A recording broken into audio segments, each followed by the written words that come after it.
पढ़ेंगे ज्वालामुखी यानी volcano. Volcano में अब इसमें क्या है, इसमें क्या अर्थ है इसका, और इसका क्या प्रभाव है, कितने प्रकार का होता है, और विश्व के प्रमुख ज्वालामुखी, इन सब के विषय में जानकारी प्राप्त होने वाली है। तो आइए सबसे पहले देखते हैं ज्वालामुखी का अर्थ क्या होता है। ज्वालामुखी का अर्थ है जिसके मुख से आग निकलती हो। ज्वालामुखी विस्फोट अचानक होता है और इसके द्वारा मैग्मा, गैस, राख, धुआं, कंकड़, पत्थर आदि बहुत तेजी के साथ बाहर निकलते हैं। इन सभी वस्तुओं का निकास एक संकरी नली के द्वारा होता है जिसको निकास नली कहते हैं। जैसा कि चित्र में आपको ज्वालामुखी दिख रही है, इसमें मैग्मा धरती पर आने के लिए एक छिद्र बनाता है। इस छिद्र को विवरीय क्रेटर कहते हैं। जब ज्वालामुखी का ये उद्गम शांत हो जाता है, इसका उद्गार शांत हो जाता है, तो उस विवर में पानी इकट्ठा हो जाता है और क्रेटर झील बनती है। अब देखिए इसमें क्रेटर झील के विषय में बताया गया है कि क्रेटर झील कैसे बनती है। तो इसका जवाब है कि जब ज्वालामुखी का उद्गार जो है वो शांत हो जाता है तो उस विवर में पानी इकट्ठा हो जाता है और क्रेटर झील का निर्माण होता है। क्रेटर किससे कहते हैं ये भी आप बता सकते हैं। मैग्मा धरती पर आने के लिए एक छिद्र बनाता है और इस छिद्र को विवर या क्रेटर कहा जाता है। जो धरती के भीतर पदार्थ जो आता है वो निकलकर जमा होता है धरती पर, जिसे शंकु के आकार का ढेर बनता है और इसे ही ज्वालामुखी पर्वत कहते हैं। ज्वालामुखी पर्वत किसे कहते हैं, तो इसका जवाब दे सकते हैं कि धरती के भीतर का पदार्थ बाहर निकलकर धरातल पर जमा होता है और इसे शंकु के आकार का ढेर बन जाता है। इसको ज्वालामुखी पर्वत कहते हैं। कभी कभी धरती की सतह पर लंबी दरार बन जाती है और इससे पृथ्वी के अंदर का मैग्मा रुक रुक कर लावे के रूप में बाहर आता रहता है। इससे धरातल का विस्तृत क्षेत्र लावे की कई परतों से ढक जाता है और लावा पठार का निर्माण होता है। भारत में दक्कन के जो है दक्षिण के पठार का निर्माण भी इसी प्रकार हुआ है। ज्वालामुखी का उद्गार क्यों होता है इसको जानना बहुत जरूरी है। जहाँ पर भूतल कमजोर होता है, एस्थेनोस्फीयर का मैग्मा उस भाग को तोड़कर बाहर निकलने का प्रयास करता है और हमें ज्वालामुखी के रूप में दिखाई देता है। जैसे उदाहरण के रूप में बहुत आसानी से समझा जा सकता है, जैसे हर घर में रोटी बनती है और रोटी बनाते बनाते कितनी बढ़िया फूलती है और जब फूल जाती है तो उसमें एक छिद्र हो जाता है, इससे उसका जो वाष्प है वो बाहर निकलने लगता है। इस प्रकार कभी कभी रोटी का छिद्र इतना बड़ा हो जाता है कि दरार बन जाती है और रोटी की वाष्प बाहर निकलने लगती है। दीपावली में, बारात में, अन्य उत्सव पर्व में, त्योहारों को मनाते समय अनार पटाखा जलते हुए दिखता है और अनार के भीतर से जलते हुए तेजी के साथ पदार्थ जैसे गैस, चिंगारी, राख बाहर निकलता है और ऊंचाई पर जाकर फिर से भूपटल पर आकर गिरता है। इस प्रकार ज्वालामुखी उद्गार के समय धरती के भीतर का मैग्मा, लावा और राख आदि निकलकर बाहर जमा होते हैं। इससे ज्वालामुखी पर्वत और लावा का निर्माण होता रहता है। तो ज्वालामुखी के संबंध में बात थी। अब इसके बाद अगले पेज में आके देखते हैं।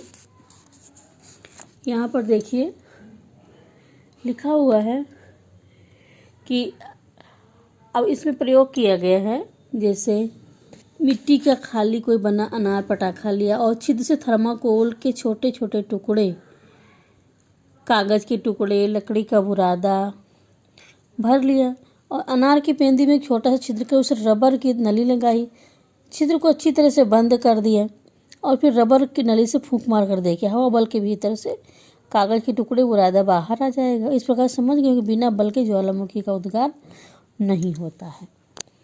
अब इसके बाद आते हैं, देखते हैं ज्वालामुखी कितने प्रकार के होते हैं। तो ज्वालामुखी को 3 वर्गों में रखा जाता है सक्रियता के आधार पर। पहला है सक्रिय ज्वालामुखी, दूसरा सुप्त ज्वालामुखी, तीसरा शांत ज्वालामुखी। तो जो सक्रिय ज्वालामुखी होता है, एक्टिव ज्वालामुखी, ये हमेशा क्रियाशील रहते हैं और इनके मुख से लावा हमेशा निकलता रहता है। इटली का एटना और स्ट्राम्बोली जो सक्रिय ज्वालामुखी हैं। स्ट्राम्बोली ज्वालामुखी भूमध्य सागर में एक द्वीप पर स्थित है जिसे सदैव उद्गार होने से आसपास का क्षेत्र प्रकाशमान रहता है। इसी कारण इस ज्वालामुखी को भूमध्य सागर का प्रकाश स्तंभ कहा जाता है। संसार का सबसे ऊंचा सक्रिय ज्वालामुखी दक्षिण अमेरिका का कोटोपैक्सी है। फिर इसके बाद सुप्त ज्वालामुखी जब ज्वालामुखी का विस्फोट बहुत कम अर्थात कभी कभार होता है तो इसको सुप्त ज्वालामुखी कहते हैं। जापान का फ्यूजियामा और इटली का वेसुवियस सुप्त ज्वालामुखी है। शांत ज्वालामुखी, इस प्रकार के ज्वालामुखी से कभी उद्गार हुआ था, किंतु अब ज्वालामुखी विस्फोट की संभावना नहीं रहती। इसका मुख ज्वालामुखी पदार्थ में भरकर बंद हो जाता है। इसके मुख क्रेटर में पानी भर जाने के कारण क्रेटर झील बन जाती है। म्यांमार का पोपा और संयुक्त राज्य अमेरिका के ओरेगन राज्य की क्रेटर झील इसका प्रमुख उदाहरण है। फिर आते हैं विश्व के प्रमुख जो ज्वालामुखी हैं, जैसे एटना व वेसुवियस जो इटली का है, फ्यूजियामा जापान, पोपा म्यांमार, बैरन भारत, म्यान फिलीपींस, क्राकाटाओ इंडोनेशिया, ये सब संसार के मानचित्र में देखे जा सकते हैं। फिर आते हैं ज्वालामुखी के क्षेत्र। ज्वालामुखी और भूकंप क्षेत्र के प्रमुख पेटियां हैं, बेल्ट हैं, मेखलाएं हैं। तो जैसे परिप्रशांत महासागर की पेटी, फिर नंबर 2 पे है मध्य महाद्वीपीय द्वीप, नंबर 3 मध्य अटलांटिक पेटी। तो ये देखिए ज्वालामुखी और भूकंप क्षेत्र का चित्र इसमें है, ये समझा जा सकता है। फिर इसके बाद हम आते हैं मोड़दार पर्वत, जहाँ पर हैं अधिकतर ज्वालामुखी क्षेत्र वहीं पाए जाते हैं, क्योंकि पृथ्वी की पपड़ी का एक भारी किनारा जब दूसरे हल्के किनारे के नीचे घुलकर पिघलता है और मैग्मा बन जाता है, ज्वालामुखी के रूप में बाहर आ जाता है। ज्वालामुखी और भूकंप लगभग एक ही क्षेत्र में पाए जाते हैं। ज्वालामुखी का मानव जीवन पर प्रभाव, लाभकारी प्रभाव, क्या लाभ होते हैं ज्वालामुखी से? तो इसमें लाभकारी प्रभाव में जान सकते हैं कि जो है लावा से बनी काली मिट्टी गन्ना और कपास की फसलों के लिए अच्छी होती है। फिर ज्वालामुखी के विस्फोट से बहुमूल्य खनिज पदार्थ जैसे लोहा या आदि ऊपर आ जाते हैं। ज्वालामुखी क्षेत्र में गर्म जल स्रोत मिलते हैं। इसमें गंधक घुला रहता है जो चर्म रोग के लिए लाभकारी है। अधिक तापमान वाली भाप को संचित कर भूतापीय बिजली का निर्माण होता है। क्रेटर झील के बनने पर पर्यटक स्थल बनते हैं और झील का पानी सिंचाई के काम आता है। फिर आते हैं इसकी क्या हानियां हैं। ज्वालामुखी विस्फोट से निकले हुए जो लावा है उसमें वनस्पति और जीव जंतु दब जाते हैं। ज्वालामुखी के कारण समीपवर्ती भागों में प्राय भूकंप भी आते हैं। लावा प्रवाह से सैकड़ों किसानों के खेत मकान नष्ट हो जाते हैं। समुद्र में ज्वालामुखी विस्फोट से जल उबलने लगता है, इसे बड़वानल कहा जाता है। इसके फलस्वरूप समुद्री जीव जैसे मछलियाँ मर जाती हैं। ज्वालामुखी उद्गार के समय कई जहरीली गैसें बाहर निकलती हैं, जिससे वायुमंडल प्रदूषित हो जाता है। तो इस प्रकार ये ज्वालामुखी के संबंध में जानकारी थी। अब आते हैं भूकंप। भूकंप की जो है हमारी तरंग जो है पृथ्वी पर 21 मिनट में पार करती हैं। भूकंप की तीव्रता को रिक्टर स्केल से नापते हैं। सुनामी भूकंपीय तरंगे नहीं हैं और इन तरंगों के फलस्वरूप उत्पन्न होने वाली महासागरीय लहरें। भूकंप क्या है? जब पृथ्वी की सतह पर अचानक कंपन होता है, धरती अचानक कांपती है, तो उसे भूकंप कहा जाता है। पुराने लोग अगर देखें तो घरों में देखें तो उसको हाला डोला भी बोलते हैं कि धरती हिलने लगी, अर्थात हाली डोली। ये पृथ्वी पर स्थल मंडलीय प्लेटों की गति का परिणाम है। भूकंप हल्के कंपन से लेकर विनाशकारी प्रभाव वाले होते हैं। स्थल मंडलीय प्लेटों की गति के फलस्वरूप पृथ्वी के आंतरिक भाग में हलचल उत्पन्न होती है। इन हलचलों के कारण पृथ्वी की भूकंपीय तरंगे कंपन होता है उसमें, और पृथ्वी के अंदर जहाँ से कंपन होता है उस स्थान का भूकंप उद्गम कहते हैं। इस उद्गम केंद्र के ठीक ऊपर धरातल के स्थित जो बिंदु है उसको अधिकेंद्र कहते हैं। इस स्थान पर भूकंपीय तरंगे आती हैं और अभिकेंद्र से भूकंपीय तरंगे उसी प्रकार से फैलती। जैसे शांत तालाब में कोई कंकड़ मार दे तो तरंगे उठती हैं, उसी प्रकार भूकंप में भी तरंगे उठती हैं और भूकंप की तीव्रता होती है। जब भूकंप का अधिकेंद्र समुद्र की तलहटी पर होता है तो समुद्र बहुत ऊंची ऊंची लहरें उठकर समुद्र की ओर बढ़ती हैं, तटों की ओर। तटवर्ती क्षेत्र में पहुंचकर लहरें विशाल रूप धारण कर लेती हैं, इसे सुनामी कहते हैं।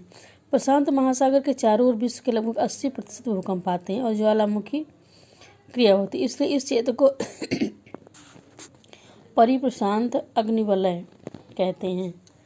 इसके अतिरिक्त भूकंप का दूसरा प्रमुख क्षेत्र भूमध्य सागर से हिमालय पर्वत तक फैला हुआ है, जिसे महाद्वीपीय पेटी कहते हैं। भारत में भूकंप का क्षेत्र इसी पट्टी में आता है। ये तो भूकंप हो गया। भूकंप से बचने के लिए क्या करना चाहिए? तो ये भूकंप से इससे बचने के लिए, भूकंप तो वैसे भी आप जानते हैं बहुत तीव्रगामी विनाशकारी प्राकृतिक आपदा है। बहुत ही धन जन की हानि होती है। अधिकतर लोगों के भवन मलबे के नीचे दबकर नष्ट हो जाते हैं। लोग मर जाते हैं क्योंकि स्थानीय भवन मकान भूकंपरोधी नहीं बनाए जाते। तो इससे बचने के लिए बहुत ही महत्वपूर्ण उपाय हैं जिन पर ध्यान देने की ज़रूरत है। अगर ग्रामीण क्षेत्र में भूकंप है, भूकंप के आने पर के समय स्कूल भवन के तुरंत बाहर आ जाएं और भवनों से दूर रहें। यदि आप नगर क्षेत्र में किसी मेज, तख्त या किसी अन्य वस्तु के नीचे छिप जाएं, ध्यान रहे कि खिड़की, अलमारी या भारी वजनी वस्तु, पंखे के नीचे अथवा बगल में नहीं छिपना चाहिए। अगर आप बहुमंजिली इमारत में तो मकान के बाहर निकलकर सिर को हाथ से तकिया से ढक लें। यदि आपके पास हेलमेट है तो उसे लगा लें। ऐसे में लिफ्ट के नीचे नहीं उतरना चाहिए। अगर आप खुले क्षेत्र में हैं तुरंत पेड़, बिजली तक के तार व खंभे आदि से दूर जा कर के खड़े हो जाएं। और यदि आप सड़क पर चल रहे हैं तो तुरंत रुककर फ्लाईओवर, पावर लाइन, विज्ञापन बोर्ड से दूर खड़े हो जाएं। यदि कार से चल रहे हैं तो कार छोड़कर बाहर खुली जगह पर खड़े हो जाएं। यदि आप सिनेमा हॉल, स्टेडियम, ऑडिटोरियम में हैं तो वहाँ पहले वृद्धों, दिव्यांगों और छोटे बच्चों को जाने दें, फिर अपने सिर पर हाथ रखते हुए बाहर निकल जाएं। तो ये भूकंप से बचाने के उपाय थे। बहुत ही महत्वपूर्ण जानकारी थी। तो इसी प्रकार की इस जानकारी को प्राप्त करने के लिए चैनल से जुड़े रहें। जिस पर नए हैं तो सब्सक्राइब नहीं किया तो कृपया सब्सक्राइब भी कर लें ताकि आपको नई नई जानकारी इसके माध्यम से प्राप्त होती रहेगी। आप सबका वीडियो देखने के लिए धन्यवाद। फिर मिलेंगे नई वीडियो के साथ और उस वीडियो में हम आपको भूकंप से लाभ और हानि के विषय में बताएंगे।